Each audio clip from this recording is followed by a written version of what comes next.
Hey guys, I have been a fan of Fenix flashlights for years. I probably bought this one here maybe close to 15 years ago. You know, it still works great. It's one of my go-to lights up in the cabinet, and I bought this little guy probably close to 10 years ago, and I carry it every single day. It stays in my Leatherman pouch. It's a nice little light. I have some of their pen lights, work lights. I have the GL22, which is a light laser combo. I did a full review on that, I don't know, maybe 6-7 months ago. I've had it over a year though. So I found out that Fenix has another weapons light, and this is just a dedicated flashlight. It does not have the integrated laser in it, so I wanted to check it out. The model is the GL19R, 1200 lumens. It's got a quick detach locking system on it. It's got strobe, USB charging. What else we got here? So it looks like it's a meter drop resistance, water resistance. There's some specs. You can pause and really look at that if you want to. It's IP68 on that water resistance. But I figured we'd do a quick unboxing, go over all the specs and features, and then I'll give some of my thoughts. We'll get it mounted and obviously go to the range and stuff like that, but let's get it out of here. All right. It comes in really nice packaging.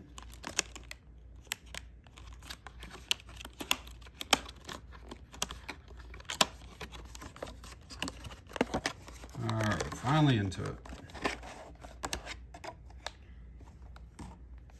So the light is presented to you right there up front, and then there's a whole bunch of goodies in here. So let's pull some of this stuff out here. So we got manual, warranty card. Looks like an extra O-ring, and that's a different rail key. It comes with the Glock one installed. But if your gun uses a 1913 Picatinny, that one will go for it.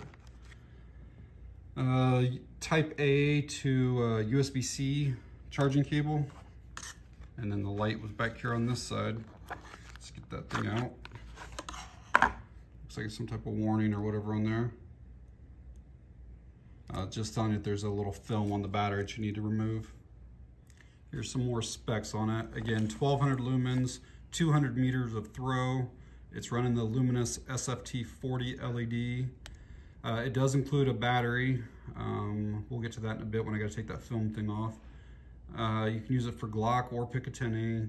It's got the quick detach lever, ambidextrous, so it's got controls on both sides.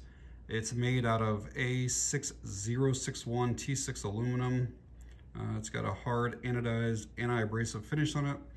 Size is 3.04 inches by 1.35 by 1.19, and the weight is 3.53 ounces with the battery. And the battery that they use is an 18350, and I do not believe that it's proprietary. I think that you can use any 18350 in it.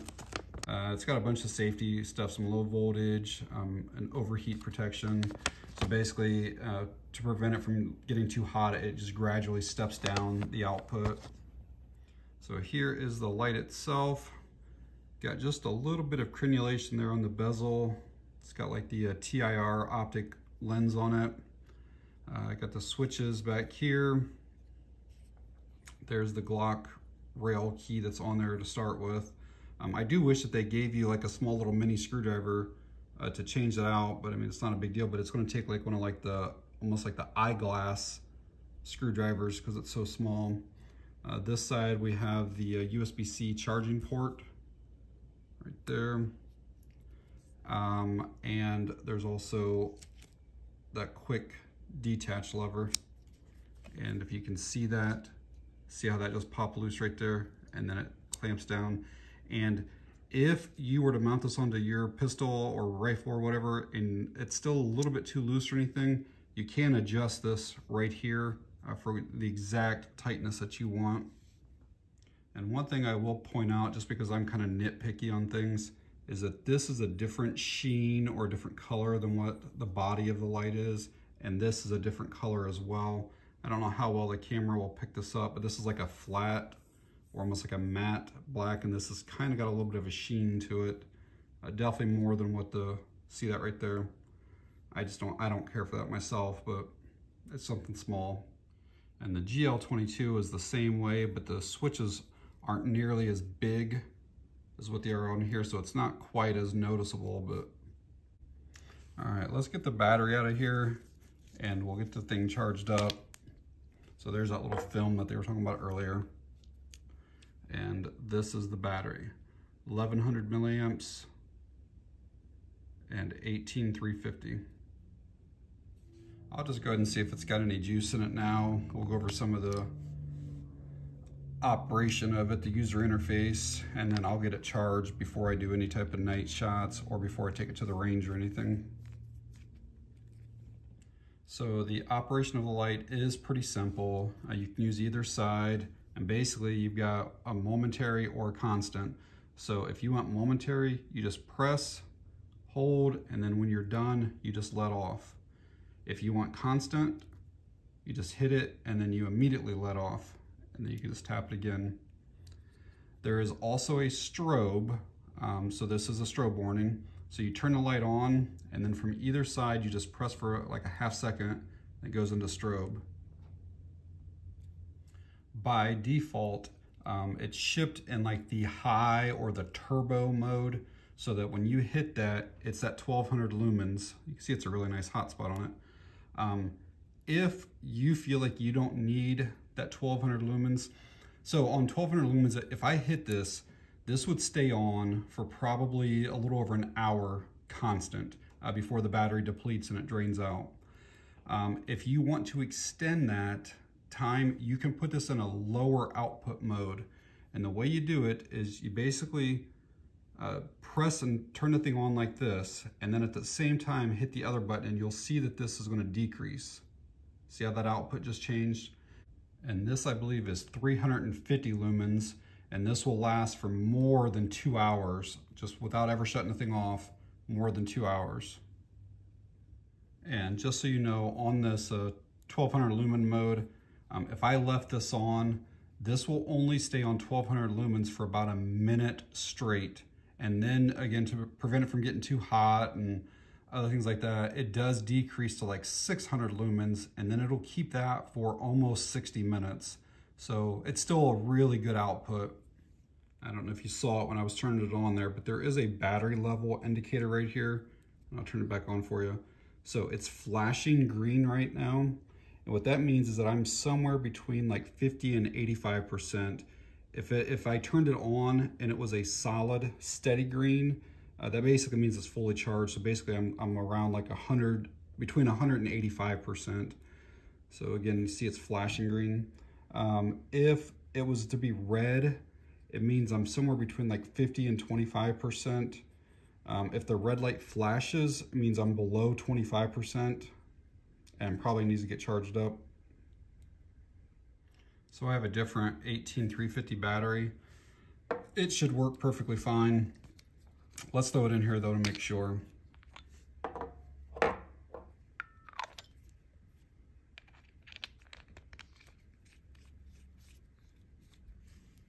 And yep, no problem at all with it. I'm also going to try a CR123A battery. They are shorter and narrower or skinnier than what this 18350 is. This is actually like a 16340, so it's smaller in every dimension, but I'll see if it'll work. It probably won't. The voltage is less. Those are 3.6 volt batteries, so it's not going to damage the light in any way by going lower on the voltage, but we'll see. It might work, so that way you guys will know if you can use disposable batteries or not. Nope, it does not. All I get is a flash when I try to turn it on. So the voltage probably is not high enough to get it to work. So mounting the GL19R should be pretty simple with that quick detached lever. I am working with all cleared guns. Just to kind of let you know, you have to have a little bit of a longer rail. So this is a G2C here, and it will not fit. If you look at where that Glock adapter is, it's too far forward. So this rail is too short. This little SR22 will not fit. If you look there, it's way out there, not even close. So you do have to have a decent length rail there. And this Taurus TX22 is Glock 19 size. And you can see this here will fit. So it's right on that last spot right there. And that was a really simple, like, try to do it from this side through the camera, but basically it's just here to there. I might tighten that just a touch. As you can see, that goes right along the trigger guard area there. You got just a little bit that sticks out beyond the muzzle there. The controls are right there, again, ambidextrous, so you come right off, get to them real easily. This side. So on this Taurus, there is a little bit of play front to back here, not much. It's not just gonna come off the rail or anything, but I might switch to that 1913 and see if I can eliminate that. So swapping that out should be pretty simple. It's just this little screw here. I do wish that they gave you an extra screw. I'm more likely to lose this than what I am needing another O-ring. So we'll put that right there on that white so we see it. And then this should just come out. Yep. And then we'll put the 1913 one in its place. And then get that screw back in. All right, let's see if this fits any better on this particular one.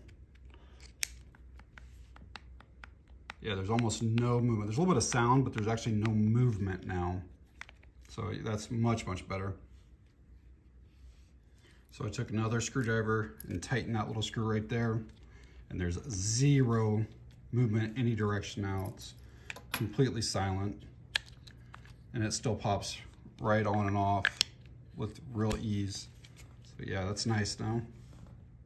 I did want to show you how streamlined that QD lever, how it makes it by going up and down like that, and how they're able to like integrate that into like the side of the light. That's really nice. Compare that, I threw an O light on here.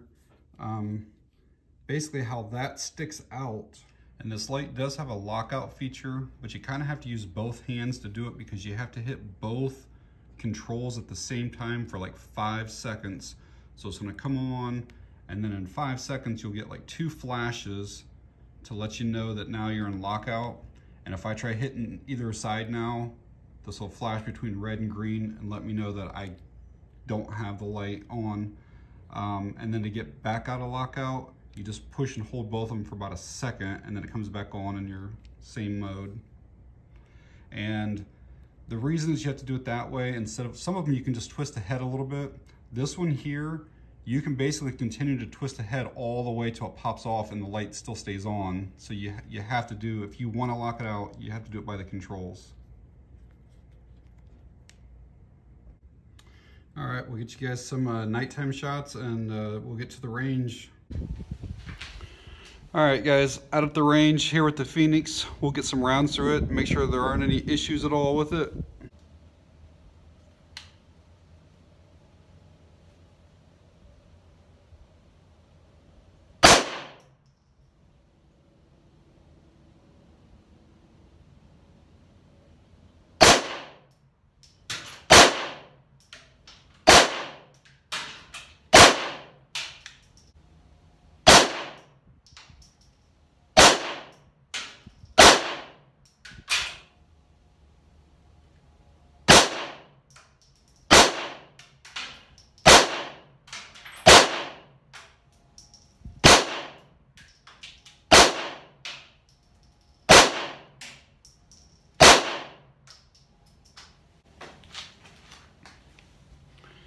All right, let's get another magazine loaded up, run it again. So I'm gonna light up this normal wall outside. I'm about 35 feet away from it, give you guys an idea of what this light looks like. So as you can see, that really lights it up pretty well. It's a kind of big hot spot though.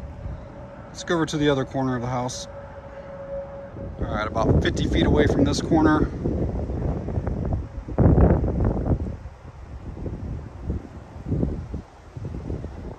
And here's what the Fenix looks like inside.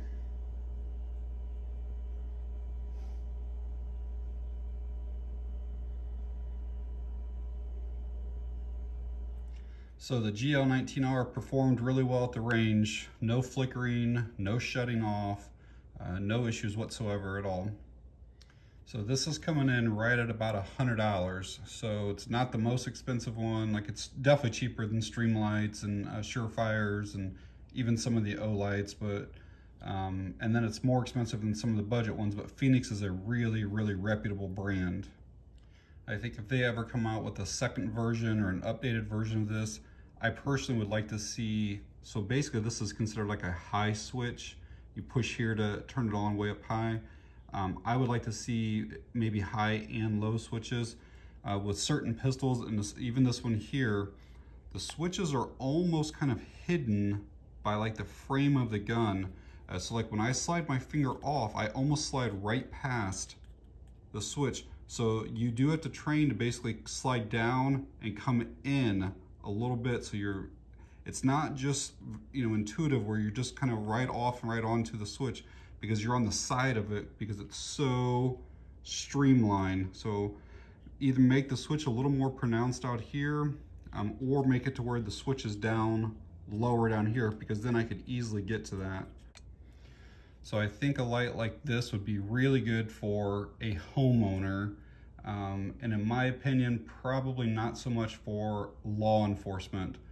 The biggest reason is the candela. If you could see on those nighttime video that the hot spot on this is pretty wide. Even though it's 1200 lumens, the candela on this is 11,000. And if you take, for instance, like the Streamlight, the TLR1 HL, it has lower output. It only has 1,000 lumens, but the candela is 20,000. So it's almost twice, and I'm not gonna say it's bright, but what that means is that instead of having a huge wide hotspot, it's a very small, narrow, and that's real important if you're trying to break through like other street lamps or parking lot lights, or if you really need to see, you know, is that person holding a knife or a gun, or is it a cell phone? The Streamlight will kind of zoom in that beam a little bit better than what this Fenix will. But again, I would feel completely confident recommending this to a homeowner to use.